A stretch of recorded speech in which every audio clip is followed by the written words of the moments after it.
when I was still teaching. So before I was full-time into this health world, I came home from school one day and my son came home from school as well, and he had a really bad day and he couldn't talk to us and he was able to talk and communicate, but not in that moment, not with that stress going on around him.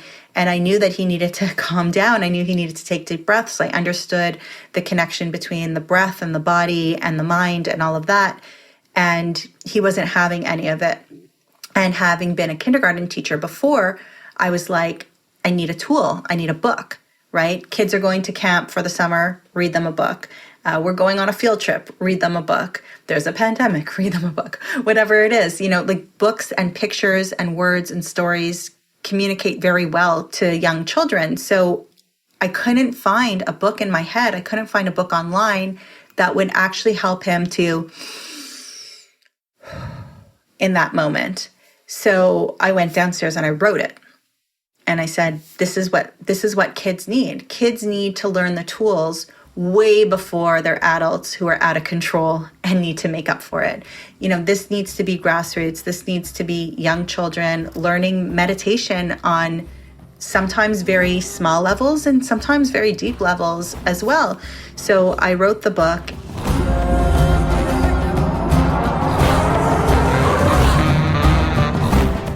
Welcome back to the Yogi Triathlete Podcast. We are Jess and BJ, and every week we're sharing stories of purpose. Our intention is to bring meaningful conversations to the world of endurance sports and allow those who are ready to see that we are more similar than we are different, and most importantly, that we're never alone.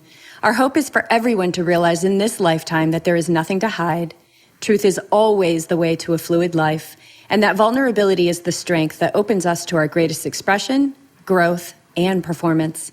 We're so excited to bring Shoshana Chaim of PlantTrainers back on the show today.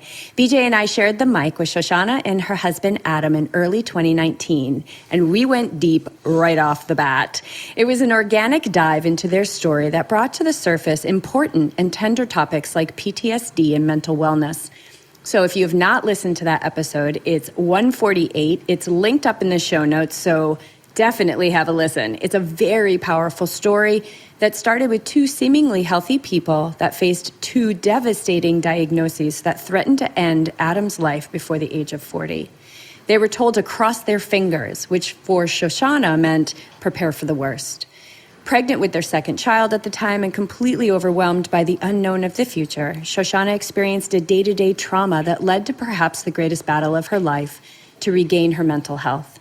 Shoshana is a public speaker, podcast host of the PlantTrainers podcast, health and wellness guru, and author of a brand new book, which we will learn all about today and how you can help support her. She's on a mission to heal people from the inside out. She's dedicated to spreading the messages of eating well, living well, and healing as individuals and families. I can't wait to dive back in and catch up with this powerful creator. Shoshana, welcome back to the show. Wow. Thank you so much. Thank you for that introduction. It's a great, we did go deep right off the bat, but it's wonderful for everybody listening who didn't hear that or doesn't remember to hear all that. So thank you for the time and the energy that you spend for your listeners, because that was amazing. And thank you. Yeah, and I don't know if you've listened to that. I listened to our podcast actually again this morning, and I just love going back and listening. I don't know if you ever do that with your own podcast, but I love going back and listening because there's so much gold in these conversations. And I think we were like 20 minutes in and I was like, my God, it's not even 9 o'clock in the morning. I've almost cried 3 times. But we cover everything in that and we uncover a lot of things. And you are so open and generous with the information and the honesty in which you share it. It's just so humbling to be on this side of the microphone and to be the steward of that kind of space, to hold that kind of space for somebody. And it's a really beautiful conversation if you haven't gone back to listen to it. I don't know if you do that, but boy, I found a lot of worthwhile gold in there. I actually revisited it in a meditation a couple of days ago as I was kind of preparing for this. And I thought, you know what, I'm not going to go back and re-listen to it, because I'm going to take what I remember, my experience from it, and what my experience of it is today. Because we really did dive deep, and you guys provided a space for me to open up like that. And I have always been completely open and honest, but like I really uncovered another layer. And I remember saying to you that all these other people who say, I am grateful for this horrible experience that I went through because it brought me to where I was today. And I was basically calling BS on those people in that episode.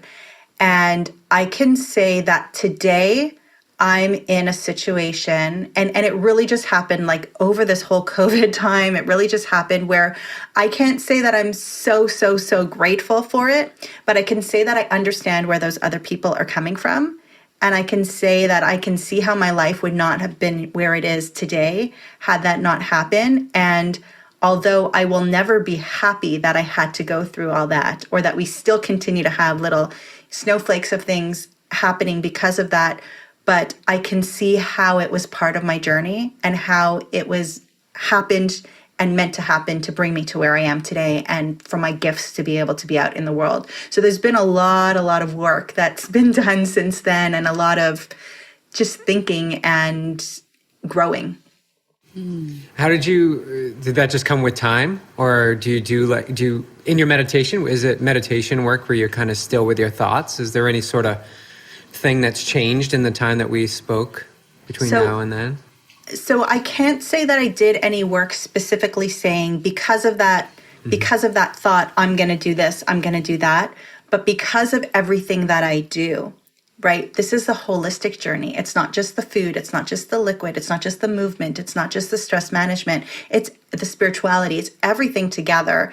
And because I have made so much progress, because I am whole and healthy and feeling good, and I can see what I'm bringing to other people, and I can see how many people have come back to me over the years, whether it's been through people emailing in through the podcast, or whether it's been people who I've worked with directly, and they say, you see me for who I am on this journey right now. You don't judge me, and we just move forward.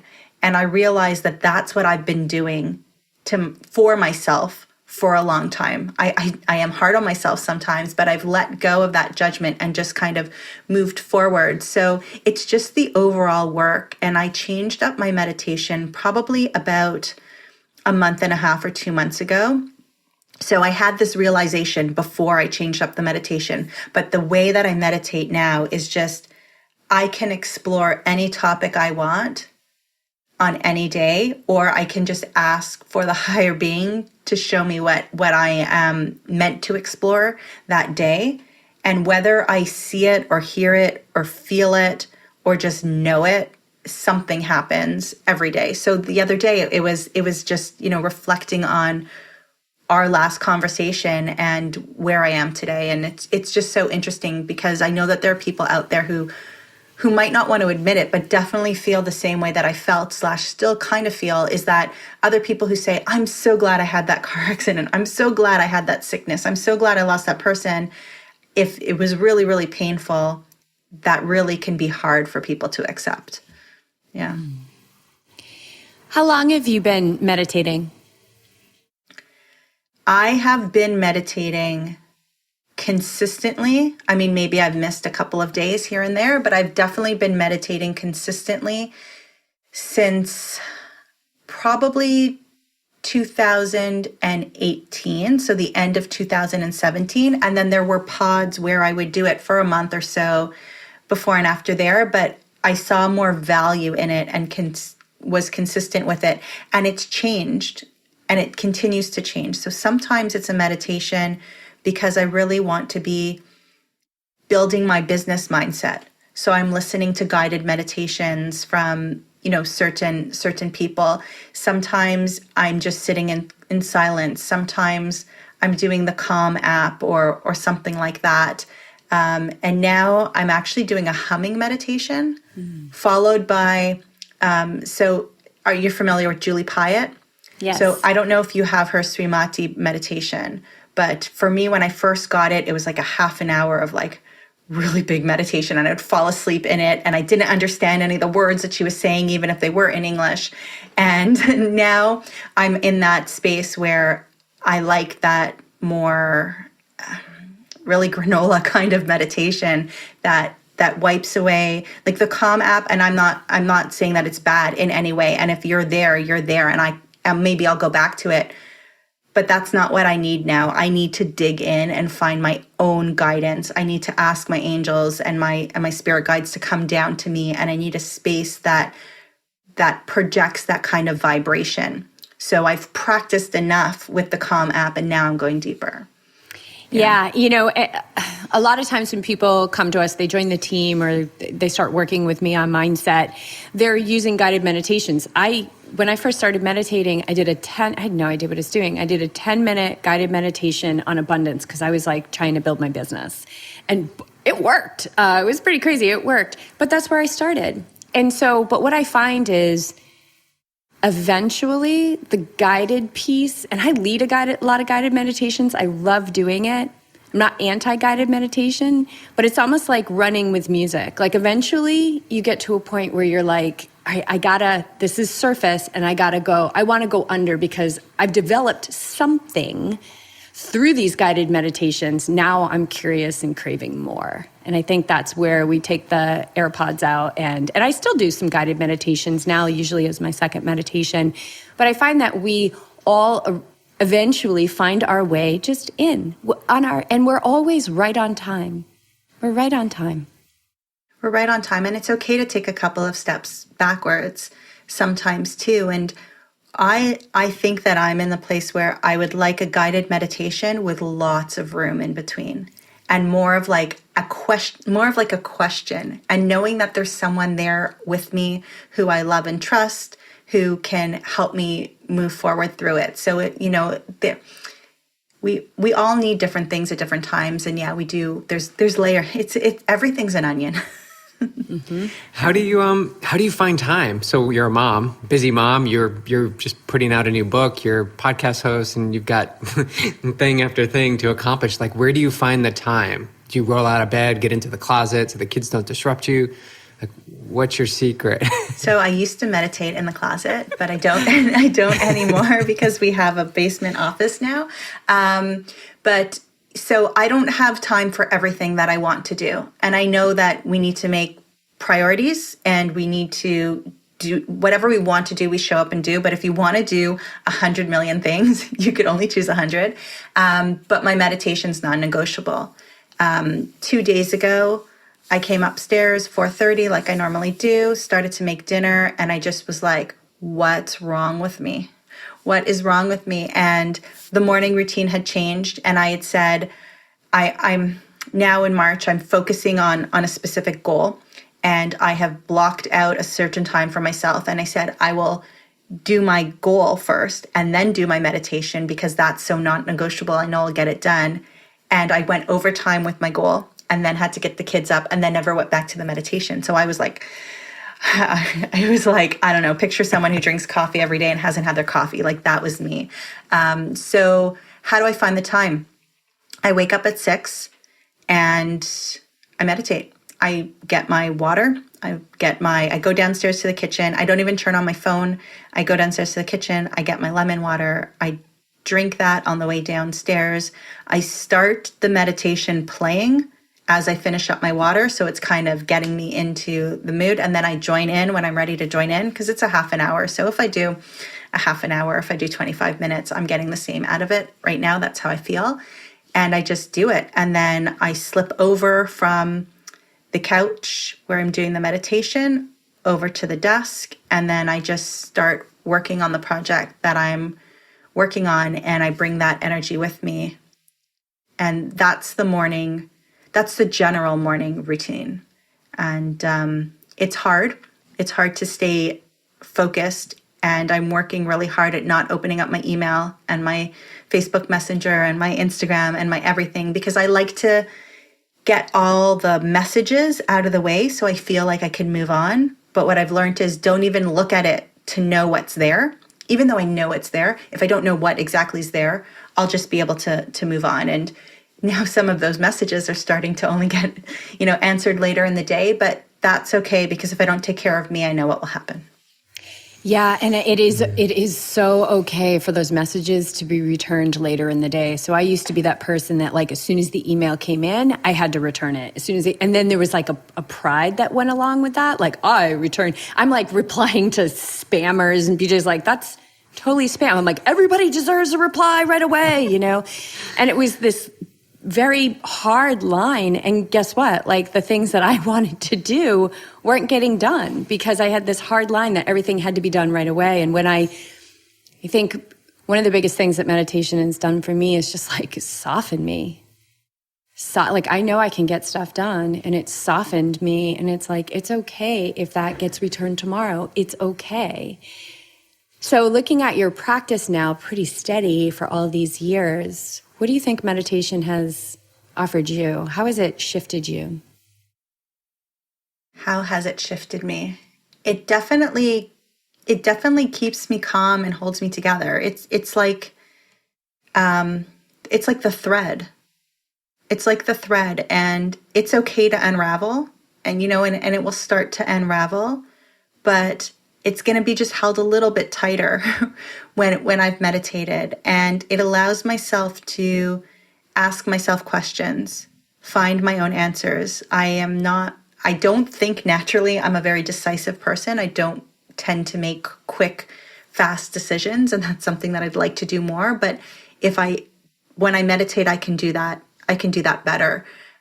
I can be calmer. I can feel more confident about talking to other people about meditation, stress release techniques when I know that I'm practicing them myself, right? And that's really important too, because whether someone is working with me, for nutrition, whether they're working with me for their exercise, or whether they're working for me with their health condition, I'm not going to be doing everything that they need to do because I'm not in the same position as them, or maybe I'm doing something different. But if I'm not pulling something from a category, but I'm asking them to put that into their day, to find time in their day to make sure that that's a priority for them, and I can't prioritize it myself, then there's a big disconnect there. So it's really important for me personally, for my family, and it's important for me within my business too, so that I'm working within integrity. Yeah, you're living the demonstration. Exactly. Which is what we say, like living the demonstration. And when you live the demonstration, the passion for what you do is so authentic. It's so trustworthy. It's because you're living from your own experience.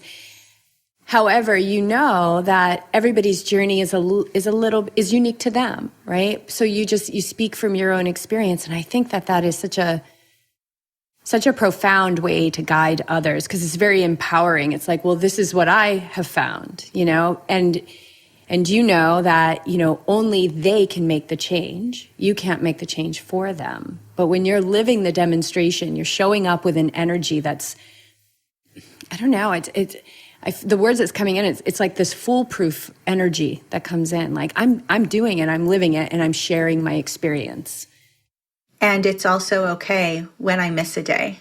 And it's also okay if I have to do for some reason 5 minutes instead of my 30 minutes that day too. And it allows me to be more forgiving to myself because I know how consistent I am with it. And I know that I'm not going to call it a slip up, but I know that there are days where things are let go. And part of that is being able to be graceful and say, that's okay that I missed today. I'll get back on it tomorrow, or I'll do it tonight instead of tomorrow. And sometimes we need to experience the negative effects of not doing something so that it becomes stronger, ingrained of why we need to do it. There's lots of lessons that we learn when we don't do it what we consider to be perfectly. Yeah, the contrast. Yeah. Right, we need the contrast. You need to not have an ingredient in a recipe to understand that this is the ingredient that you really like and really adds that punch to the recipe. And so it's okay. It's just, we get so tied in, and back to what we were talking about, what I asked early on, like, just one way to do something. It isn't just one thing, it's this everything. And having that flexibility and the awareness to be like, oh, it's okay. Like, it's totally fine. Tomorrow I'll start again. But committing to to yourself and being honest with yourself that yes, tomorrow you will start again. Because then you start turning things in the other direction, right? We start building momentum in like, oh, now this isn't as important to me. This is going to fall by the wayside. But I love the instant forgiveness is what we like to call it. Like just quickly say, it's okay. It's fine. Move on, right? Versus like holding on to it and then building a big story about it. And then you mentioned the kids earlier. And one of the things that I try to do is I try to mention that, oops, mommy forgot to meditate today. And it's okay. I'll just do it tomorrow. Or the reason why I raised my voice a little bit too much when we were talking before, I sounded a little bit mean when we were talking before, is because I should have taken a few steps back and taken a few deep breaths. And I think it's because there was part of my routine that I didn't do. And now I can see that there's negative consequence to not doing it, which means it's even more important for me to do it tomorrow, because we want to teach the little ones that it's okay to make mistakes, but also to pay attention to your patterns and see what affects you and what doesn't. You know, somebody might say, I'm not hungry for lunch, but then they're a monster by 3:00. You know, maybe you weren't hungry and we need to listen to our body, but maybe you should have set a timer so an hour later you would have had a meal. Or maybe you're not hungry, but having a little bit of a snack will help you to make sure your sugar levels stay level for later. And, you know, those are some of the things that we see with our kids sometimes too. When they haven't eaten, they become extremely hangry, and, you know, they need to know, even though it's not a normal day, there's not normal school and all those things, doesn't mean that we shouldn't eat lunch, but we should still pay attention to our body. So there's so many layers to it, but just making people around you aware, and it doesn't have to be children, it could be other adults too, making other people aware of what the patterns are and what you have done or haven't done on the days where you have a headache, or you're a little bit moodier, or you're ravished, or you're not hungry at all. What's happening in your body and what's happened in your routine. Yeah, you're talking about being aware, right? Like being awake for your life, being awake. And I think John Kabat-Zinn has my favorite definition of, you know, presence, which is just paying attention moment to moment without judgment. Now, I feel like the last part is a huge ask. So when I first heard that, I said, oh, I love that. Pay attention moment to moment. Yeah, I can do that. The without judgment, I was like, I can't do that yet. Like, I'm not there yet. So it was like, but if you are so I added my own, but if you are judging, notice the judgment, and try not to judge that you're judging. Like, maybe just you can start there. And that's what worked for me. But in its essence, just living awake is just paying attention. How are you moving through the world? How are you moving through the day? And when we pay attention, and this is really just kind of this extension of meditation, is a mindful living practice. I learned pretty quickly that meditation's not enough. It's not enough. It's not enough to just sit for 10 minutes and then get off the cushion and then just go back to my old ways. I had to extend the paying attention for now, and it's like a 24/7 thing. And that doesn't mean that it's hard. It's just a way of being aware of how I'm moving through the world. And you get better and better at it. It just becomes your lifestyle, just like eating healthy. What would you say presence is, or living mindfully? I think taking the opportunity to reframe. And when you do get into that judgment mode, whether you're judging yourself or judging somebody else, or you've said something that you know is not the nicest thing because maybe it's true, but you don't want to be speaking those words, you know, just take the time to reframe. So when you do have those oops moments where you've said something or done something that maybe wasn't what you wanted to do, it wasn't with your values or integrity, or, you know, you did slip up and you weren't happy with the way that you approach a situation, you have that opportunity to reframe it. Even if you've texted it, even if you've said it, even if you've thought it. So if you say, oh, well, that person's a blah, blah, blah, you can then reframe, and you can say, that person didn't act nicely in that situation. And maybe you can find kindness. Maybe Maybe they've had a bad day. Maybe they didn't meditate that day. Maybe, maybe they had a car accident earlier and they don't know how they're going to be able to afford to pay for the car, and they need to, bring their father-in-law for surgeries all the time. You don't know what's going on in other people's lives. So whenever you have said something that seems kind of mean or doesn't fit what you want to say, just take a deep breath and say it again and practice that, because the more you practice it, the more it's going to come more naturally the first time. The more you're going to be forgiving to people who are treating you not nice, or maybe they really aren't nice, but that's okay, because there must be some kind of reason, but it's not going to make us any better to harp on their shortcomings. So and it's okay to say to that person, wait, I take that back. What I meant to say was, and although you can't take it back, you can show empathy through saying something else a second time. Oh my gosh, I just did that before we got on the podcast. I said something to BJ and then a couple of minutes later, I was like, I want to erase that from the universe. I don't know why I said that. And I'm sorry, and just focus on what you're doing now. And that's that. Like, we didn't have to have a big discussion, but it took a few minutes for me to get that bravery up to say, oh, I'm sorry. Like, I don't know why I said that. That was so stupid. As opposed to, just kind of holding that unforgiveness for myself and maybe allowing an annoyance on his end to fester a little bit. And it really is living that demonstration, because this is something that I would say to any couple or any person that I work with. And so we talked about that, living the demonstration as a business person, working with your clients and things like that and families, but as a parent, living that demonstration for your kids. And have you seen your kids picking up any of this kind of reframing or mindful living they're still, what are they now? So are they like 11? They're 10 and 12. 10 and 12. Okay, I was right around 10 and 12. Yeah. So in June, they'll both have birthdays. So yeah, so they're kind of getting up there, and it's at the point where I can hear them say things in the same tone and language that Adam says, or I can hear them say things in the same tone or language that I say sometimes too. And sometimes it's for the better, and sometimes it's not as well. But when I hear them do something that I know came from my lead,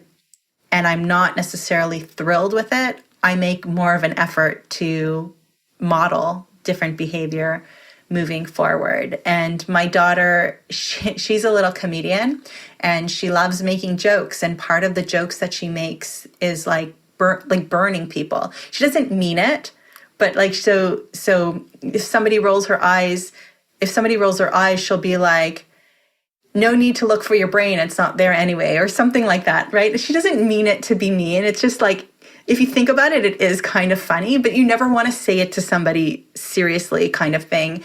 And in my head, I have a conversation of, do I tell her to never make those kind of jokes? Or do I explain to her how it could be seen and let her make her own choices? Or do I just let it go, right? So there's all of these things that we can do. And what we were talking about the other day is, if you're saying it in a funny situation and you're having like, they have like these competitions and they keep going back and forth, like who could burn each other in the funniest way. And they know that they're joking with each other. But if you send it in a text, people might not get the context of it. And that can be used against you today. It could be used against you in years to come, right? So, it's just understanding your audience also. But I do really like using expressions that are kind. So I won't say kill two birds with one stone anymore. I'll say boil two potatoes in one pot, kind of thing. Or, or rule of thumb. Do you know what rule of thumb means, by the way? No. So rule of thumb is because the rule was a man was able to beat his wife as long as the stick was shorter or as long as his thumb. Oh my God, that's terrible. That's awful. Right? It's awful. Yeah. It's terrible. So there's all of these expressions that we use very nonchalantly, but there's meaning behind them. And subconsciously, we can pick up on those meanings and put that vibration out into the world. And that's not the vibration that we want to put out into the world. So it's really important to kind of think about what words you are using and does that match the type of person you want to be. I heard you, we were in a podcast. I think you were doing a live with BJ was doing a live, Facebook Live with our team. And he said he used one of those and he was like, oh, that's awful. Like, I don't want to say that anymore. And there's so many of those out there, but yeah, rule of thumb. Okay, that's done. That's we're not using that anymore. That's done. That's done. But kindness is, that's who we are. I really believe we're loving, compassionate beings. And it feels good to say kind things. It feels aligned. And the more that we do that, we kind of rest back into who we are. Now, that doesn't mean that, I'm not going to have an eruption of anger. It's what do I do with that? What do I do with that frustration? And typically I just kind of take a step back and I go, oof, look at that. And I ride the storm and I breathe and I, try and just go for a walk, move the body and just be patient with it. We're still living in these human bodies. And there was a long time there where I wasn't meditating. I wasn't paying attention. I was throwing out a lot of boomerangs of, unkindness, mostly to myself. And so that stuff lives in our tissues and we must let that release when it shows up. Just let it go. And it also doesn't mean that we need to be pushovers. Right. Right? Yes. And so I don't want that confusion to happen there. If something was meant to happen a certain way and you paid for a service and that service didn't happen a certain way, by all means, make note of it. Let them know that you weren't unhappy. It's okay to be unhappy. It's okay to be disappointed. It's even okay to be angry. Our emotions are there for a reason, but it's how we handle them in that situation. So maybe take a few deep breaths, or maybe go for a walk, or maybe go take a shower or a workout before you approach that person in that situation so that you could release your energy in other ways and you could use positive energy to achieve the same goal without making somebody else feel worse than they have to in that kind of situation, especially if the person you're talking to wasn't even responsible for what happened in the first place, like customer service when your internet goes out on a Saturday afternoon. Yeah. Or when I called the IRS, I had to call the IRS a couple weeks ago, and I had the nicest conversation with the girl. I was on hold for 2.5 hours, and the whole time I was like, I'm going to have the best conversation. And she apologized for something, and I said, I know that this is not your fault. She's like, I know, but we're supposed to do it. We have to say I'm sorry and everything. But I love what you just said. So it's we're going to have these emotions, we're going to have reactions, but it's are we moving from a place of powerlessness or are we powerful? And I find that my powerful is going to come from calmness, is going to come from stepping away and knowing oof, I got that text and I'm emotional about it. So I'm going to wait until I get into a place where I can be clear. There's a quote from the Tao, which is, can you be patient enough for the mud to settle and the water to become clear again? Can you be still enough to wait for the right action to arise? It's something like that. Right. I love that. And that requires a lot of power to be able to step back and say, okay, the water is really muddy right now. So I don't want to create any more carnage. I want to move from a place of feeling powerful, of feeling calm, and I'm going to need to wait out this storm a little bit before I take the action that is right for me and this situation. When I have a client come to me and say, this, and that happened, and I'm still here, and I got through it, and I didn't, have a complete meltdown, and I was able to handle it, and I would have had to go back on some kind of medication to be able to handle this, and they're able to handle all of these situations that happen in life. That is a celebration for me, just as big as when they come back and say, hey, my markers on my blood test have changed this and that much, because it's all intertwined too. When you can bring down your stress levels, when you can approach situations and deal with situations because they're happening around you and they're not happening to you, your physical health is going to be so much better. Your inflammation, your aches and pains, your blood tests, your cardiovascular system, everything's just going to be so much better. And it's extremely cyclical. The worse you feel, the worse your mind tends to deal with situations. And the worse your mind tends to deal with situations, there's a physical effect as well. So it's really important to make sure that you're not just recovering from, training and only concentrating on your legs. You've got to pull that down too, especially if you're someone who has had, adrenal and cortisol situations before. You're going to go out and you're going to do like a 10K run. I don't know, miles, kilometers, whatever you want. A 10K run, maybe your meditation needs to come again after you've done that run so that you can be calm and that you're not like jolting on crazy energy after too. So it comes back to what we were saying before. You need to be very mindful of what's going on inside you and see what you need.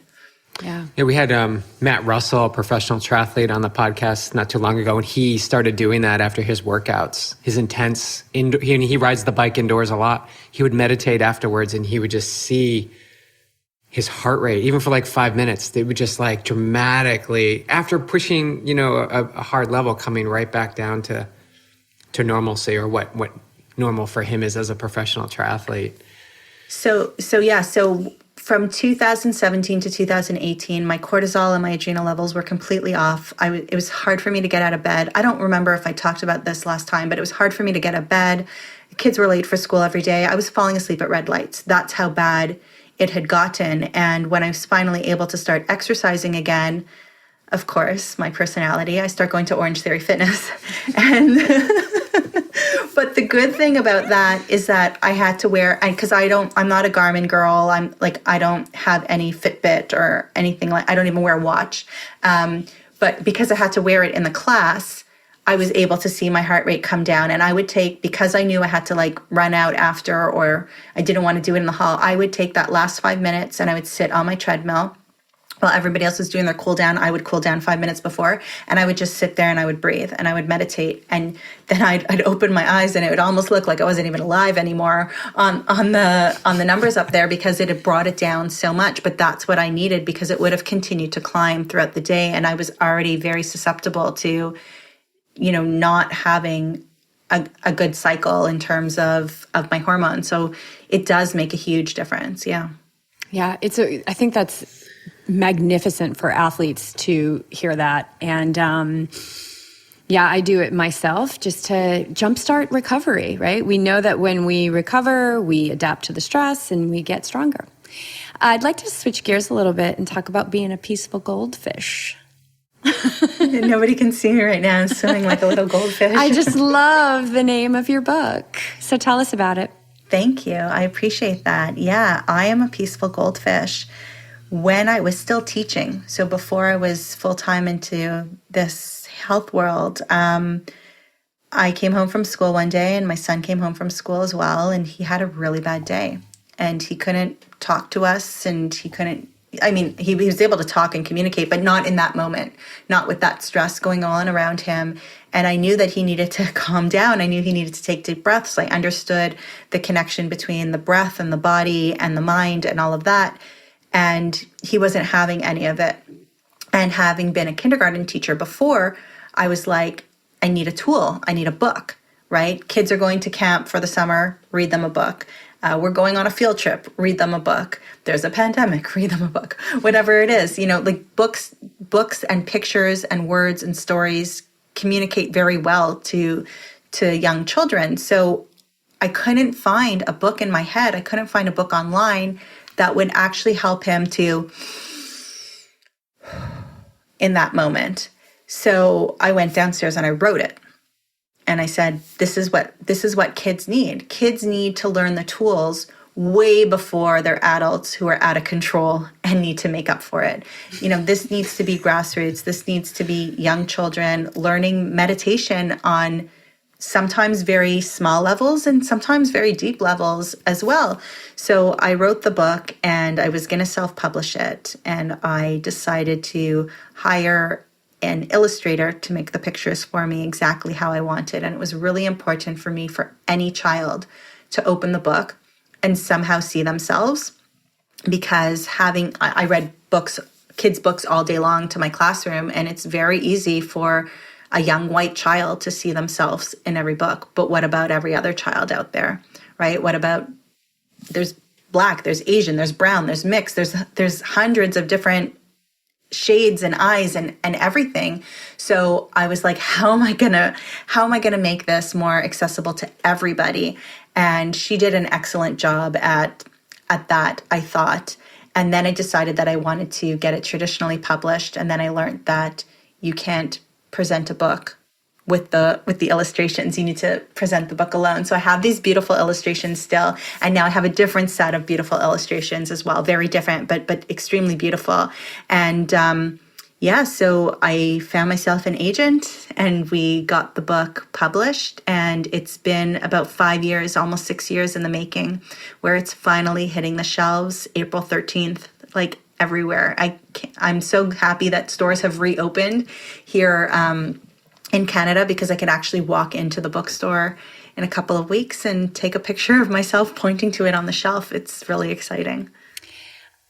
So this podcast is going to launch on the 12th of April, and your book is hitting the world on the 13th. So if people are listening and they're like, oh my gosh, this would be great for my nephew, this would be great for my daughter, this would be great for my daughter's daughter, how can they best support you in their purchase of the book? Is there a timing? Is there what's ideal for you? Sure. So if anybody has a child in their life where they want them to have the excitement and joy of imagination and basically be stimulated by what's in the room. So if there's an elephant, there's a pinwheel, there's a dragon, different animals that kids love acting like, and they learn to take that slow, deep breath in and then slowly let it out to act like that animal. And then, there's this silly little cat that follows them around and tries to do everything that they're doing too. So if you feel like that's something that can work for someone who you know, or even if you have a baby being born, people say, look, what age is it for? And we've written 3 to 6, but really it's 0 to 6, right? You can't start too early. But if anybody would like to support me, or if they'd like to get the book for someone, you could find it. The best place, if you really want to help, is on April 14th.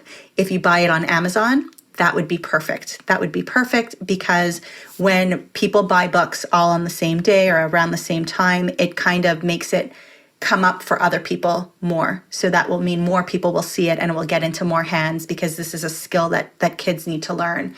So that would be number one. But if you love buying your books at Barnes & Noble or Walmart or whatever it is, you can buy it online and hopefully in store. And if you can't find it in store, you could always ask for it. And if anybody is in a situation where they work at a school or a meditation center and they want to get big bulk books, by all means, please reach out and I can help you get in touch with the publisher so that you can get a big bulk deal, I guess. I think this book is amazing. And it's not early enough that we can begin to get these practices into a lifestyle, into a pattern. And, I know that I came to this life in my, 20s, although I felt curiosity for a long time, but really in my 20s was like, there's got to be another way. There's got to be another way, because this way is not working. It's not working. I don't feel good. I feel crazy. And so with a book like yours, like A Peaceful Goldfish, even though I had so much positive reinforcement, and my mom, I think, was really the source of my mindfulness. She was amazing, was always about the present moment. But I didn't have the tools. I didn't have the breathing. I didn't have okay, well, what do I do right now when I'm feeling so anxious? And so you don't have to get to that point. You don't have to get to that point. And everybody, I think every adult and every child, when they read the book, they're going to identify with one of the characters the most. So maybe it's the pinwheel, maybe it's the goldfish, maybe it's the elephant, maybe it's a dragon. And then you can almost cue yourself that when you're in that hot, fiery moment, that you go, wait, what does a dragon do? Or what does the elephant do? Or mom can say to the child, let's breathe like the elephant, right? You have something to cue you. And I think as adults, we can use that too. So it's a child's book almost disguised for the parent, so that because the parent's going to go through a lot of things, right? The kids are going to do a lot of things, and the parents are going to go through a lot of things. So, to have that moment of like, oh yeah, that book, and you're practicing it because kids like the same books over and over again. So you're practicing over and over again. It's not like a one time you've read it, a novel, one time you've read it and you put it away. So having that is huge, but also what we're doing is we're normalizing it, because not everybody's mother is like how yours was, but everybody wants the best for their children. So when it's almost disguised as an everyday picture book for kids, but it has this more grounding, meditative, granola kind of feel to it, it's making it okay to do. And it's not just some like weird woo thing that people do. Yeah, it's not a weird woo thing. I mean, thank goodness, like there's thousands and thousands of peer-reviewed published studies on how mindfulness practices can benefit your life, your mental health and your physical health, which are intertwined. Yeah, lots of clinical studies for sure. And when kids take part in these kind of activities, they feel happier, their behavior changes. If they have concentration issues, a lot of them are able to concentrate more.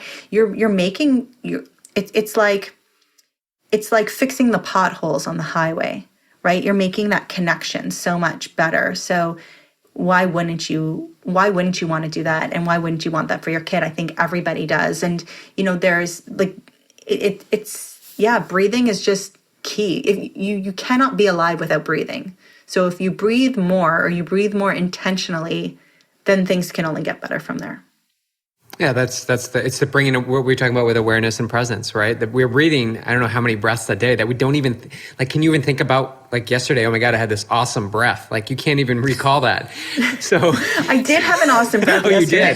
You did? When you just kind of like go, and then you could feel your whole body relax. Yeah, that's an awesome breath. That's amazing. See, people, that's the she did remember her breath yesterday. But that's so important. The result of this mindful life. It's so beautiful. It is beautiful. Yeah. So my point is just it brings us awareness to breathing. Like this is it. Like the more we can show up for that breath, the more we can tap into whatever it's just calm, whatever that calm feeling is that we are at our essence, because we're the ones who quicken it and hasten it and get it to a level of panic or anxiety. I was just in the pool just recently, a couple hours ago, and I was doing these intense sets, and I've developed that tool to flip my mind to say, like, you just have to take that next breath. Like the next breath is there. Just turn your head. Just turn your head. Just turn your head.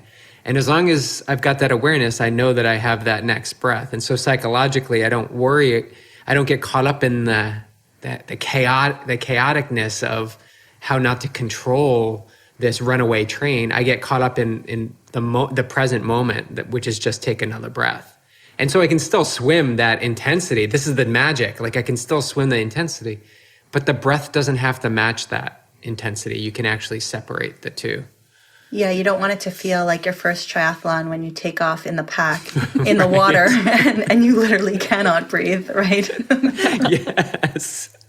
I've got so many people in mind that I want to buy this book for, and I hope they don't mind that I'm totally going to like read it and before I gift it to them, because I think as somebody who and I know that you can relate to this too, because you talked about it in the first podcast, kind of like I say that I'm like a recovering type A. Or I should say now I would redefine that to I'm taking those tendencies and moving in them in a direction that's really helpful. But one thing that I've really introduced and allowed myself is a little more silliness and like playfulness in life. Because the more we take it so seriously, the more serious it's going to be and the more stressful it's going to be. And so I want to breathe like probably not a dragon, because I feel like that's an elephant seems more of like, cool. Yeah, I think I'm going to go to the elephant. An elephant is good. I'll tell you why I like the dragon the best. I actually like the dragon the best because dragons are really fiery, right? But then you have that opportunity to say, whoa, that was too fiery. Let me try again and go. Okay. So you get to the point where you're like burning down buildings to the point of where you're just using that fire to like light a birthday candle kind of thing. And there's different imagery that I you like can that. add to it. So it's like fire under control, which is Power under control. Yeah, power under control. Yeah. So yeah, I think that was my first like, oh my God, like I've scorched so many beings and environments in my life. I don't want to scorch anymore. But I can take that dragon and I can be silly with that dragon. Tame the dragon. the And you dragon. can make the dragon any color you want. And because that's what I do, like when they'll call me into schools or they'll call me to like different places to do, well, now it's all Zoom, like these Zoom little conferences, and they'll be like, okay, let's go through a breathing activity. So before we start, and we could do it now if you want, you close your eyes and you Oh yeah, let's do it. take a deep breath in and let it out, and then picture yourself as a dragon. And that dragon can have a big head or a small head, a big body or small body. It could have wings, big wings, small wings. And what color do you want your dragon to be? Does it have polka dots or stripes? Does it match? Is it all one color? And then you take a deep breath in. And then you slowly breathe out to breathe your fire. But wait, that was too harsh. So let's do it again. Take a deep breath in. And then slowly breathe out so you can make your fire. Did you feel how that one is a little bit calmer? You may not have even tried. And let's do it one more time. Take a slow, deep breath in. And gently breathe out the fire. Just gentle enough to light that birthday candle. And there we go. And we're so much calmer now. Oh. Right? And so we've taken it from a place where you actually felt the air going through your nose to the point where you could barely feel it, but you still had that same feeling of taking a deep, where you were still taking a deep breath. It was just so much more tame. And, that's fun for kids. And you've made your own dragon. It's any color you want. No two dragons are alike. So it's super fun. Yeah. I think this is really good for athletes. Yeah, I think it's good for. to tell you, like, You need to extend the age guidelines up to like 50. maybe age group 70 to 74, like Or 9 to 92. Yeah, I mean, seriously, you guys, and when I say you guys, I'm talking to the audience. Like, seriously, you guys, like, we need to keep that silliness and that playfulness in our life. It's so important, and the groundedness, and being gentle. Athletes are so good at, hardcore and, like rah, and, at the same time being super anxious about the workout ahead and, and finding grace and finding gentleness in that, and that we have this perfect tool, which is the breath, that we can use not only to calm, but to bring ourselves into that present moment. It's magic. Magical. It's absolute magic. I actually thought of Puff the Magic Dragon too. Yeah? Yeah. I didn't go I couldn't with even create my own. I had to steal it from a previous. Yeah, you need to work on that. I need to work. That's on okay. that. You'll do it again. And then maybe your puff will have stripes or polka dots. Mine was purple with yellow polka dots. Yellow polka dots. Uh-huh. You've been on the yellow string lately. Yeah, it's though. joy. Are you a Vikings fan? Mm-mm. No. Okay. Is that a football team? Yeah, Minnesota. Is that a dance squad? Maybe I am. Maybe I was a Viking. Maybe I was a Viking. Who knows? Maybe. All right. So how can people get more of you? First of all, you guys, go back and listen to that first podcast. You're going to get so much out of that. And I love this conversation because it was so focused and so deep in a different way. And I love that. I love these organic conversations that we have. But how do people get a hold of you and find out more about you, stay in touch with you?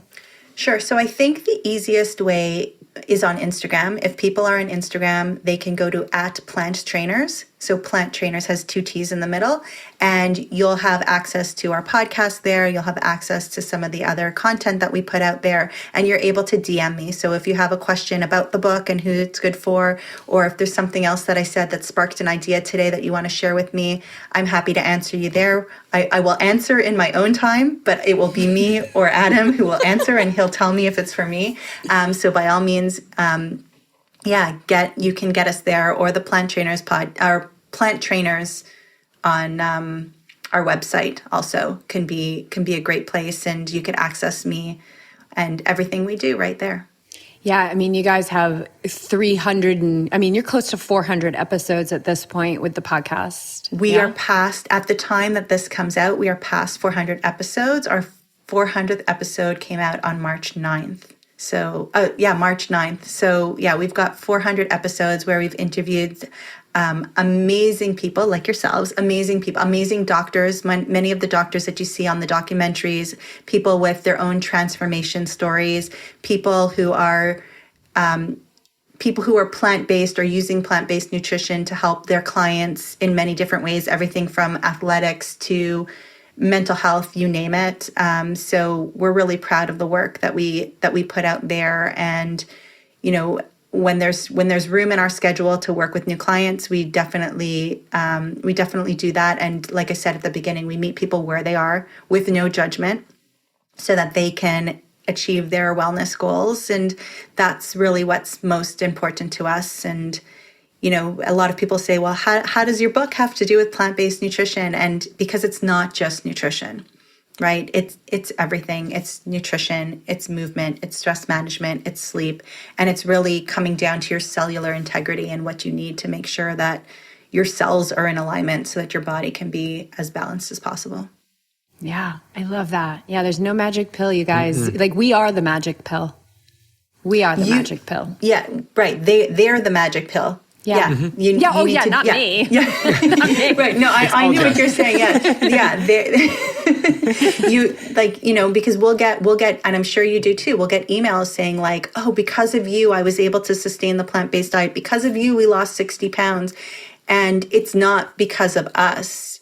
You person who emailed me, you did the hard work.